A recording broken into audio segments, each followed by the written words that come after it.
How's it going, you guys? And welcome to your morning cup.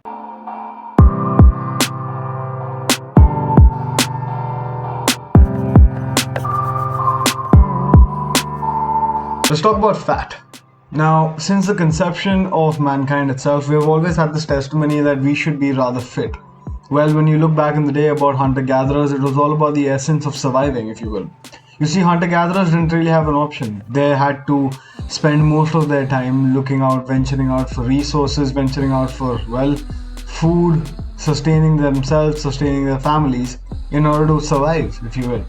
And as revolutions began, as evolution sustained itself, as various forms of evolutionary biology came into play, we understood that our requirements as a species, well, they changed.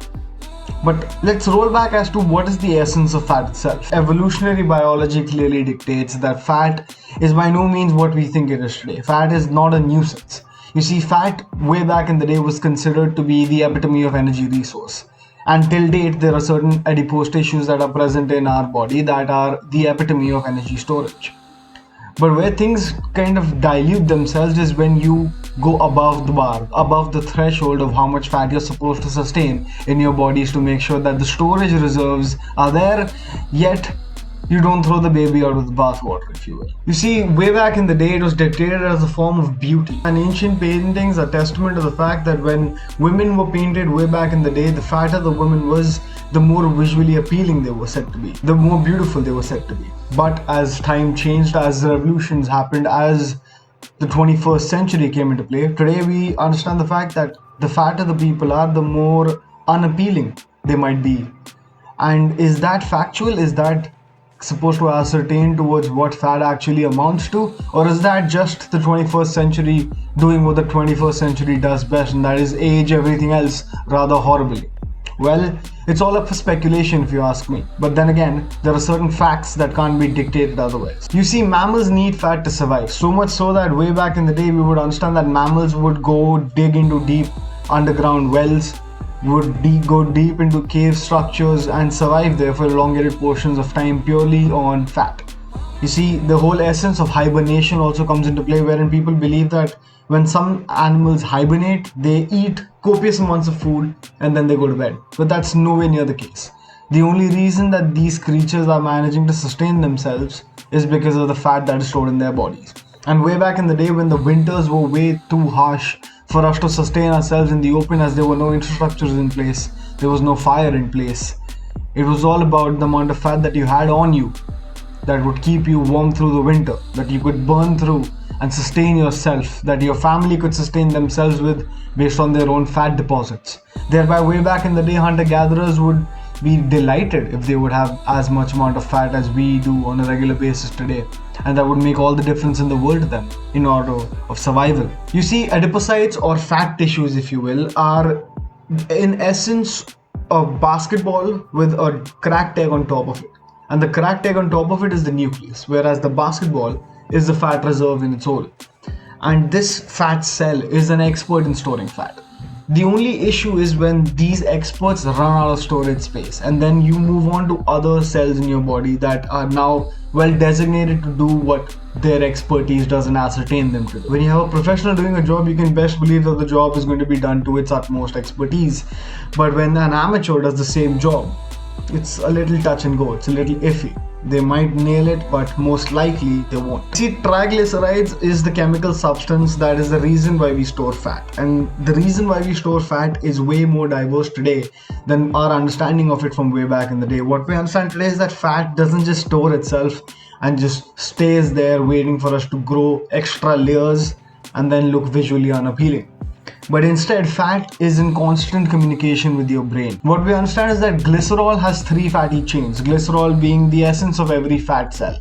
Now, these 3 chains, when burnt, gives us copious amounts of energy. The same thing happens when you look at how we burn fat when we're cooking food. If you have a piece of meat that has fat on it and you put that on a grill, you see that without oil, it becomes rather oily. That isn't oil, that's fat. And fat burns, fat melts. And that essence of fat melting is what has been used for ages when we look at whale oil. Whale oil was essentially melted down whale fat that was used to light lamps. Heat by any perception of the imagination is not something that fat could not provide us with. Heat is of course something that fat could provide us with, thereby double backing to the initial point. If you had to get through a harsh winter and you had a good layer of fat on you, you would rather be more comfortable with that layer of fat rather than someone who is chiseled but shivers to death when winter arrives. You see, the year 94 to 95 was the most amazing year in understanding the essence of what fat actually ascertains towards. And when we look at fat, we understand that the PPAR master gamma gene was finally found. And the DNA binding factor was the first of its kind to create fat. What we understood then was the cloning and identification of leptin, the hormone that lets the brain talk to the fat, was finally understood. You see, leptin did very, very wondrous things when we came to understand its actual functions. And why I say very wonderful things? Well, it turns out that fat, with the help of leptin, would go through the bloodstreams, communicate with the brain, and tell you how much fat reserves are present in your body, how much energy reserves are present in your body. It would not just talk to the brain, it would talk to other parts of your body or other organs of your body and tell them that whether you need energy, whether you don't need energy, whether there are enough reserves to get you through whatever you're doing, or whether you'll need to stop and rethink your progress. You see, when we talk about fat, we always write it off as something that can be tossed out of the window. But that is not exactly how it works. Every single part of your body engages with every single other part of your body. We are learning more about biology today than ever before. And what we understand with the essence of fat is the clear factor that every single part of your body is currently in talks with every other part of your body, and specifically tiny little parts, including adipose tissue, including tissues from various parts of your body that you understood or thought that never spoke to each other.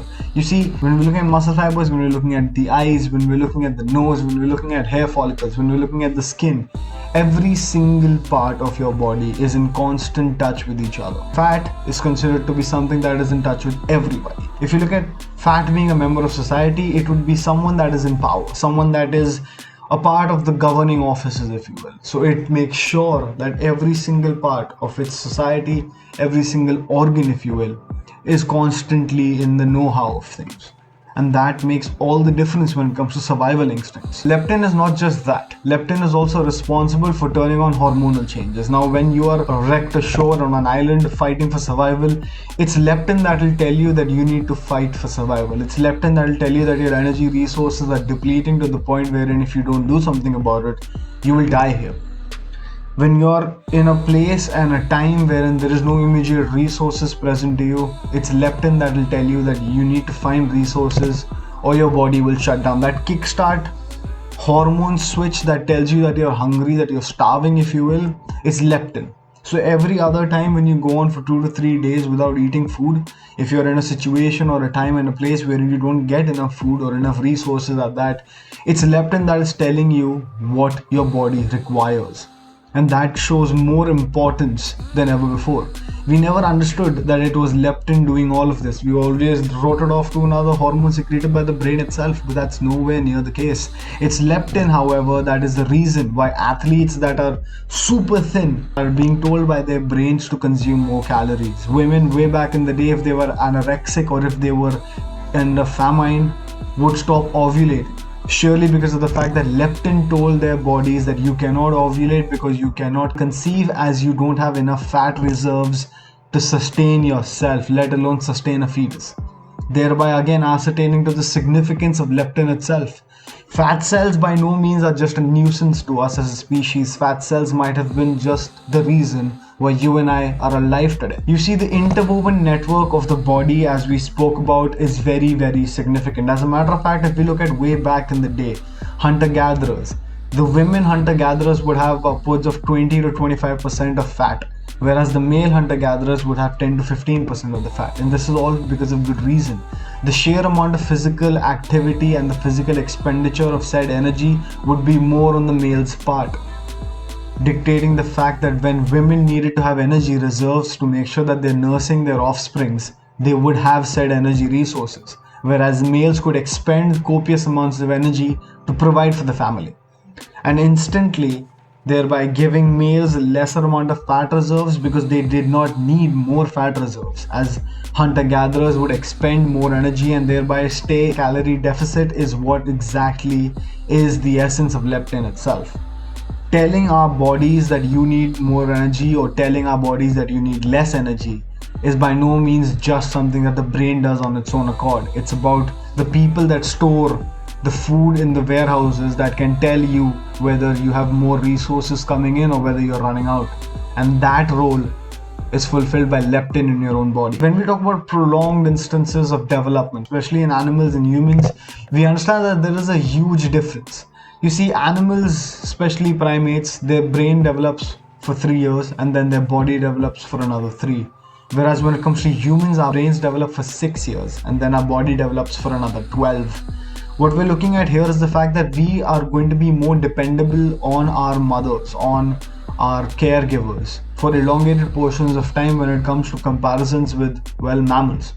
Why is that? Because over time, over evolution, we are more susceptible to be completely molded by the processes of the world that is around us. We might, if you're born way back in the day, your thought process and your molding process would be more deviated towards what is necessary to survive in a tribe, what is more necessary to survive as a standalone hunter-gatherer family. And if you're born today in a more lavish household, it's going to be completely deviated to what is required for you to survive, which might not necessarily be much of activity rather than just sustaining yourself. Thereby two completely different thresholds, yet the same boundaries.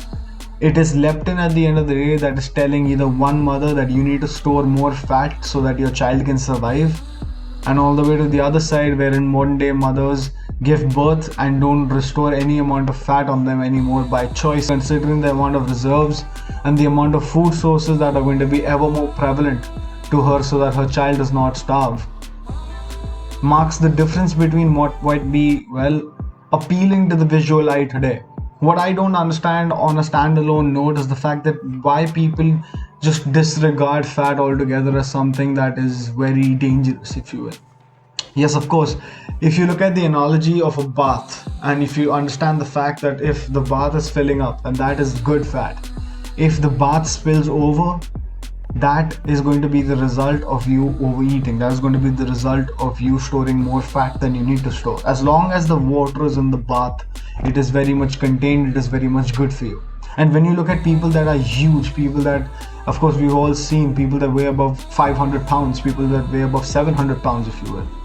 Those people most rarely have diabetes. And why is that? Because the sheer size of the bathtub that they have is way bigger for any of the water to start pooling out. Diabetes only comes into play when we understand the fact that the size of the bathtub is still relatively small, but the filling up of the bathtub is quite frequent. The water that spills out, or the fat that spills out, if you will, is obviously going to cause you more problems. When we look at the progression of diabetes in today's world, we understand that the progression was rather substantial. And what I mean by that is when it all started off with the agricultural revolution, it was more about people that were involved in agriculture had more fat deposits. People in agriculture had more time for themselves, and the yield that they were getting from agriculture, even though agriculture was a more intense activity on themselves, was way more in terms of hunter-gatherers who would expend copious amounts of energy for little return, whereas agriculturists would expend copious amounts of energy as well, but with ginormous returns, thereby bridging the gap between your calorie deficits, thereby more people, as essentially more fertility rates, essentially more people being overweight, if you will. Then came the Industrial Revolution, wherein we started to mechanize everything. So our quotient as human beings started to lessen, whereas the quotient of machines started to, well, rise significantly, thereby reducing the amount of energy expended and increasing the amount of energy consumed. Thereby the proverbial bathwater started to overflow.